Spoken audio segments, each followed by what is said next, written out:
G'day, community, and welcome to the Jock Reynolds Supercoach podcast. I'm Lekdog, and before we get stuck into today's episode, I wanted to tell you about our friends at supercoachchampion.com. You would have seen all over the site and the socials the amazing Supercoach rings that they have produced for us, and they've given us a little deal to offer to all of our listeners. Jump on supercoachchampion.com. Choose your ring.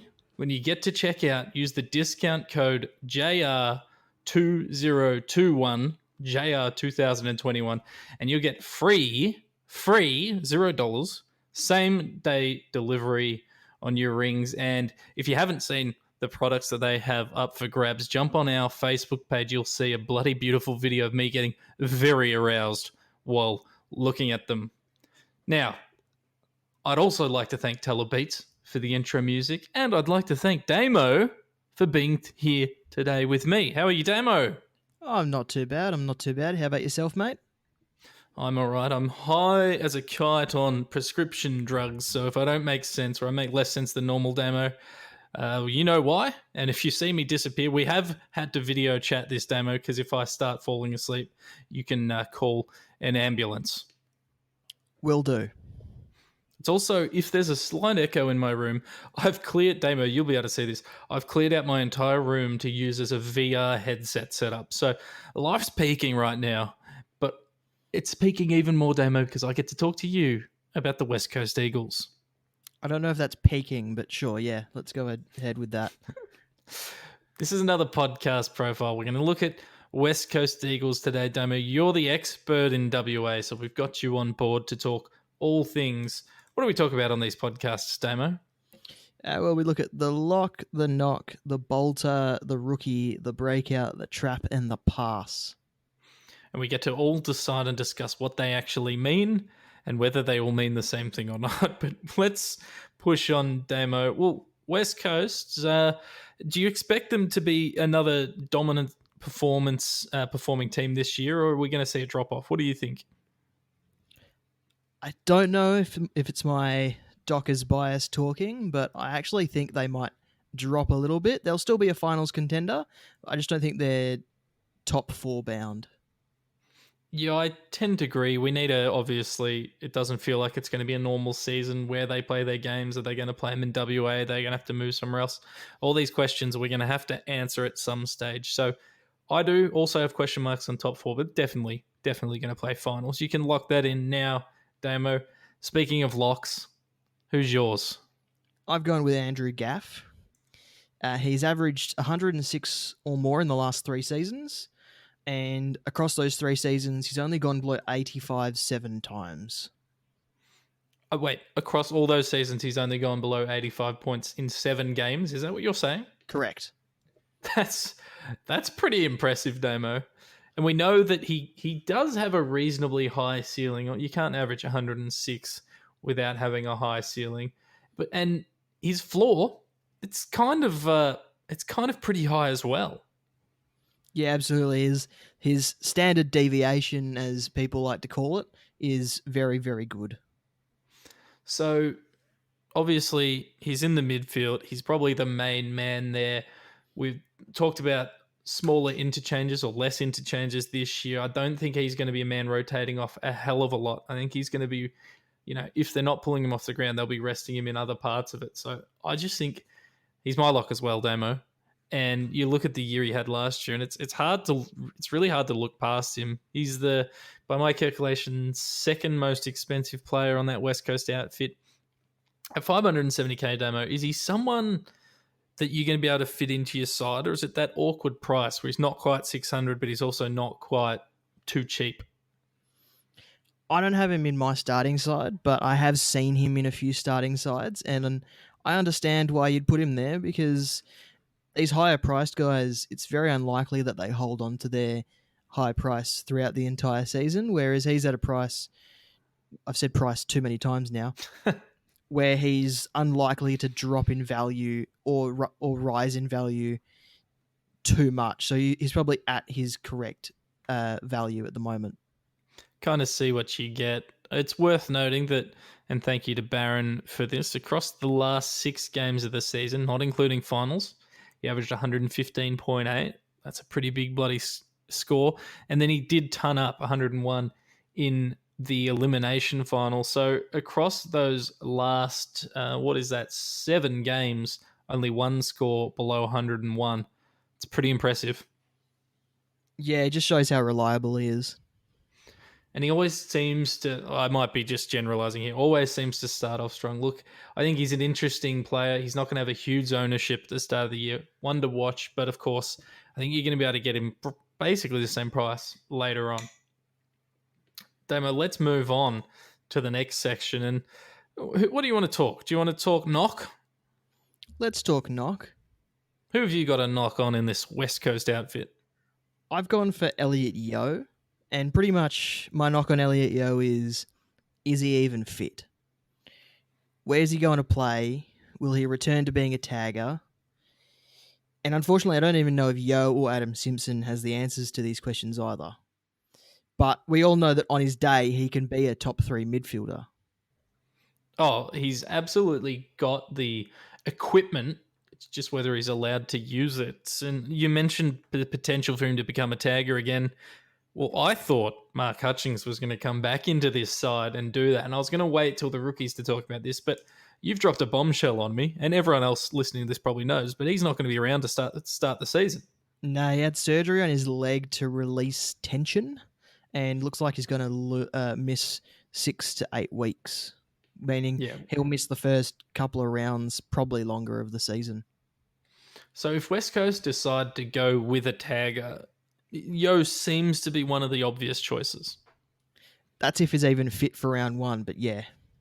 Well, that's a good point. That's a very good point. So he's not someone that I'm targeting, Damo, and he's someone that I just feel like I just don't think he's going to be a Supercoach relevant player for us again. I think he might become a bargain pick that we can pick up, in desperation heading into finals. But I just don't see a time where Elliot Yeo is on our lips again. Yeah, and I guess West Coast have one of the most even spreads of players and points. A bit like Richmond don't really have that one dominant player either. So it really comes down to where the players are positioned in Supercoach and whether they provide value or not. We should just note that he's 483k this year in Supercoach and averaged 89.9 last year. So it should be worth noting, because if you disagree with this, we'd love to know why.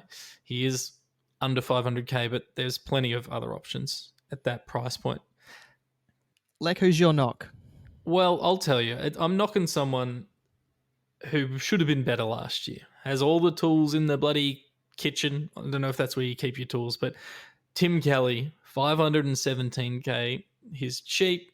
We've seen his upside. He's got talent, but he just didn't show it to me in a Supercoach sense in 2020. And as a result, I'm not looking at him in 2021. 17 games last year, average of 96.3, 86 in the one final he played, and is priced at 517k. Look, he should be, he's heading into his peak. He should be better than he was in 2020. We saw in 2019, he averaged 103.5 across and played 22 games that year, including a 138 in that prelim against the Tigers. But Damo, I'm not buying his stock for regular Supercoach this season. I don't want a bar. Nah, it seemed like he went from being big fish in little pond at Geelong to little fish in big pond at West Coast, and it didn't suit him at all to fit into their system and dominate. He sort of fit into their system and was a handy addition, but didn't reach the same great heights that he was at when he was at Geelong. Look, if they play around with the roles at all, or work that system to his benefit, then I'm happy to put my hand up and say I was wrong and jump on later on. But certainly not someone I'm looking to start, particularly at 517k. And we've talked about in other podcast players that are affordable, and yeah, just a bloke that I've seen in a few teams and I'm not totally sold on. No, I'm not sold on him either. I haven't really considered him at all, to be honest. I mean, look, he's a good player, and I think he's only going to get better. But you look at last year, he did have a 180 in round 17, which is huge, but that bumped up his whole season average a bit, and he only turned up. Let's have a look here. Turned up 7 times out of 17 games, but then there was some 50s in there, a couple of 60s. It's just no, I don't want to touch it. I don't want to touch it. What are we moving on to next, Damo, my friend? Let's move on to the bolter, and I'll go first if you don't mind. Go ahead. I'm going with Liam Duggan. He raised his average by about 20 points last season to 83, and I believe he can raise his average another 20 points this season. We've already talked about Yo probably being unavailable. Hutchings confirmed to miss, and then there's even question marks over Luke Shuey now because he's been training with the rehab group. So he could start in the midfield round one, especially with the addition of Alex Witherden at halfback. I'm very interested in the Doug man. I was tossing up between him and a couple other players. So, Damon, you think he can jump that average from 83 all the way up to a ton this year? I do, especially if he gets the time in the midfield.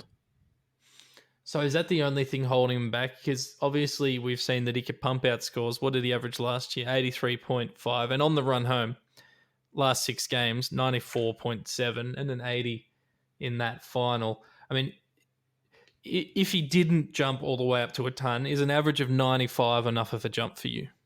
Yeah, I'd say so. So he's a defender, 448k. He's one of those cheaper players. He's around the price of, say, a Zach Williams from Carlton. Is he vying for what, your D3 position in your team? I think if your team was set up correctly, there's no correct way to set up your team. If your team was set up the way, if your team was set up and you had that money left over to slot him in at maybe even a D4, then maybe a D3 or a D4. I haven't seen many people do it, but you could potentially go Williams at D2 and then Duggan at D4 at 3. But yeah, I don't think I would have him higher than D3, to be honest. I think that's fair enough. And look, I think it's a slight risky pick, but a couple of the names I've got coming up across the podcast are going to fit well and truly into that bracket. Anything else to say on the Doug man before we move on? Who's your bolter, Lek? Mate, my bolter is Nick, Nat, and Newey.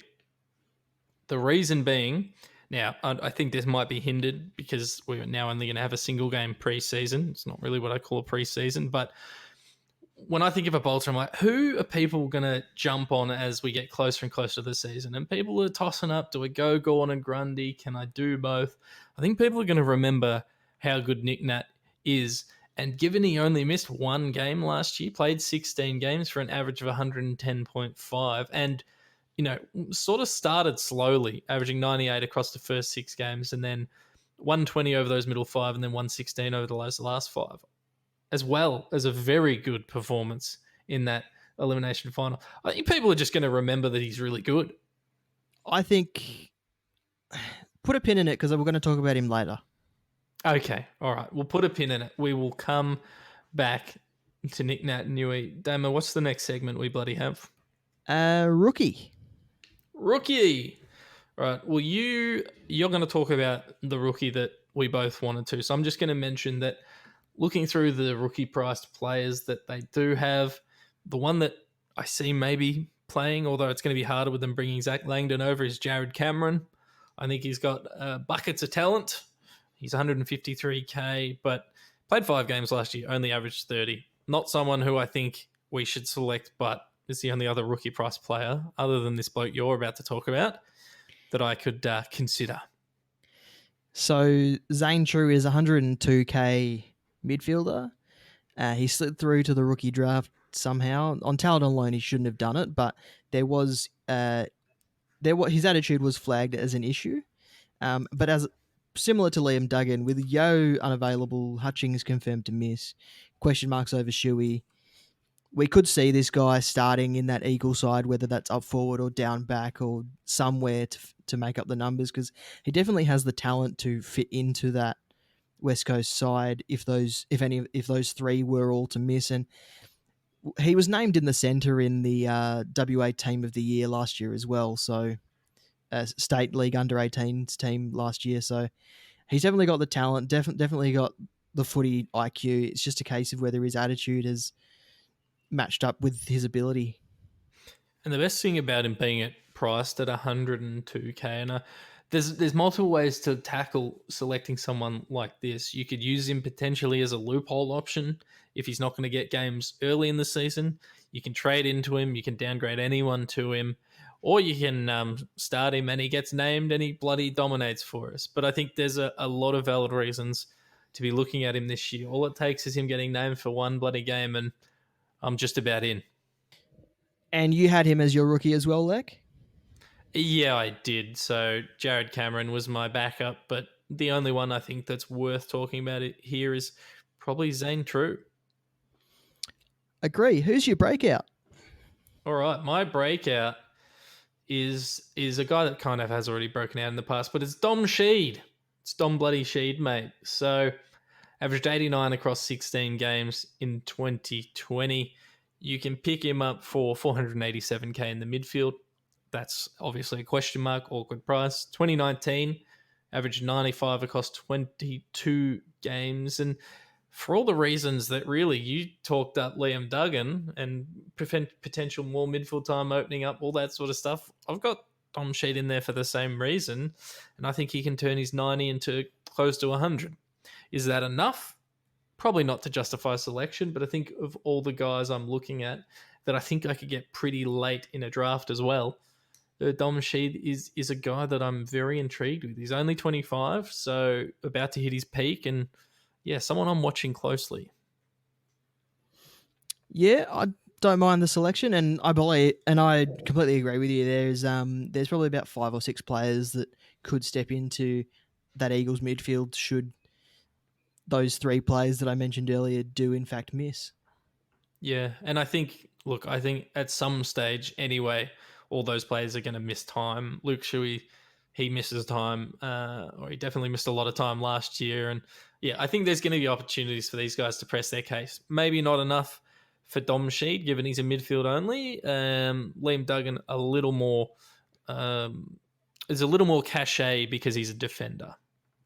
Who do you have, Damo, as your breakout for 2021? I've got Alex Witherden. He was brought over to eventually take over from Hearn. Might happen sooner rather than later because we all know that Hearn's an old man. And he doesn't need to really raise that average too much to become a premium because he did average 94 across 6 games last year. But he does have those games where he can drop off and score your 40s like he did in round 1 last year as well. But he also scored a 170, a 100 and 101 once he returned finally to that Brisbane side.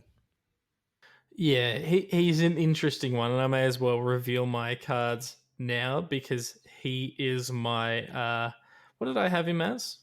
My pass. So I don't think he's a trap. He's just not someone that I want to take the risk on this year. Dame, I agree. I agree that he doesn't need to raise that average much from last year, but my concern is that both 2018 and 2017 played a lot of footy, only averaged 84 and 72 respectively, and in 2019, only 1 ton for the year, which concerns me. Damo, why is he going to be in that back line more than say a Shannon Hearn is? The Eagles see him as Shannon Hearn's natural successor. Agreed. So whether he plays that role from the outset or whether he assumes it once Hearn is retired is something that we won't know until, I guess, the preseason. Once we see the preseason games, and even then we might not get a total idea. But it honestly depends on where they expect him to line up while Hearn's in the side compared to where he is after Hearn retires. when he was traded, we did a podcast and we had a chat about it, and I did say that I think he's a no for me for 2021, and then he's a lock for me from 2022 through to about 2027. I think he's got everything we like about a super coach player, except that he's got a legend of an Eagle ahead of him. They're going to look after Hearn in his last year. Maybe Hearn offers the spot and says, "Hang on, I'll take a bit of a backseat for Witherden," but not someone I want to start. But not someone I think is a terrible selection. I totally get it. I totally get the logic behind it, but I just don't know if the void of significance is big enough for him to raise his average enough. Is he in your side, Damo? No. He has been in versions of my side, but he's not currently in my side. I'll say this. I think I probably like him more than I like Duggan as a selection, and that's probably purely on starting price. I think they've both got very similar stocks. Well, you mentioned Witherden as your pass, and we've been speaking about him quite a fair bit, and Shannon Hearn's actually my pass. Pretty much, he's an old man getting old man injuries, and let's be honest, he was only good for 1.5 seasons anyway. He's my trap because he's my trap. Even if no one else was ever going to pick him, there was always a chance I was going to pick him. And you're right, he's old and he's always cheap. You always jump on him and you're like, geez, he's so cheap because he's been crap all year. Don't do it to yourself. He's a trap. He's a pass. 2019, averaged 103.5 last year, averaged 88.9, and on the run home, had a really good 6 games, had 96.6 average from rounds 13 to 18, and then a 102 in the finals. Look, that's going to be enough to tempt people. Don't do it. Just don't do it to yourself. Just pick another nice, younger, fresher model. And we put a pin in Nick Naitanui earlier, but Nick Naitanui my trap. Okay, talk to me. Thanks to the shorter games and the shorter season, we didn't see the effects of Nick Nat having managed minutes, but this year we may see it because the interchange cap, the longer seasons and the longer games, all points to Nick Nat being more of an impact player than a full-time ruckman. Interesting, Damo. I like that you've brought this up because I probably didn't think about it enough. We know that they've got a few players they could bring into this side to sort of pinch hit. We've seen Bailey Williams in there. We've seen Oscar. What's his name? Oscar Allen. Oscar Allen come in and sometimes pinch hit in the ruck. I think they've got some options to do that. Is Nick Nat? Do you see him as someone with reduced rotations, spending a lot more time on the pine, getting way less game time than most other people in the comp? I do. I think he'll average around 50 to 60% game time. And we don't know that. I don't think they're going to be resting him forward or behind the ball or anything like that, like some other ruckmen. So if we're concerned about game time and he does go to the bench, can he score enough with 50 to 60% game time? Like you said, he's an impact player. He does. Fantasy Freako pointed out not that long ago that Nick Naitanui has one of the best points per minute stats in Supercoach.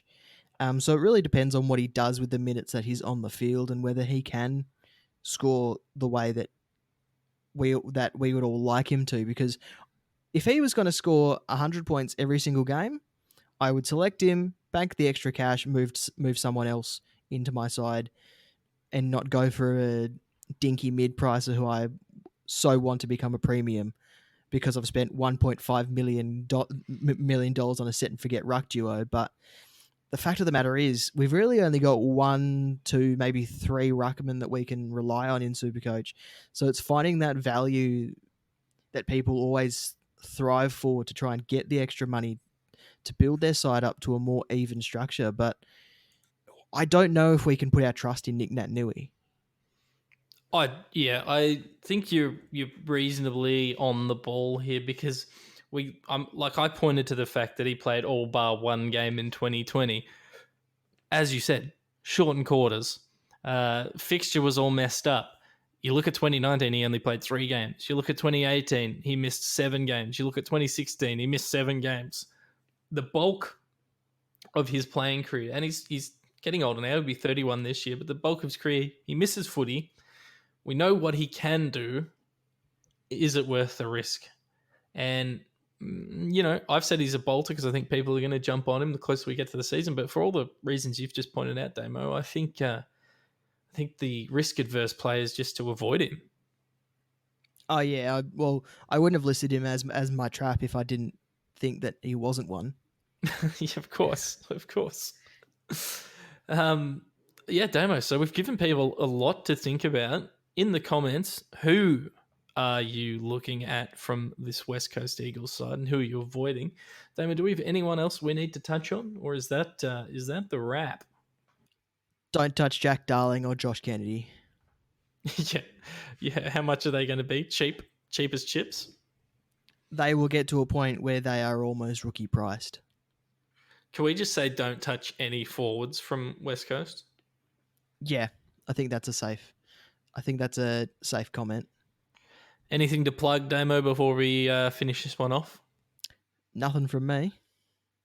Just keep an ear out for all the various podcasts Damo's going to be on. Jump on jockreynolds.com.au. Make sure you check out all the beautiful content, all the stats sheets that are up there where we've been pulling all these stats from. And if you're listening to us on any sort of podcast platform, please leave a comment and a rating. We love you. And remember, our friends at supercoachchampion.com are offering you a discount on your purchase, giving you free same-day delivery on any ring using the discount code JR2021. Check them out. Community, I bloody love you. Damo, I love you even more. Sure. Why won't you love me?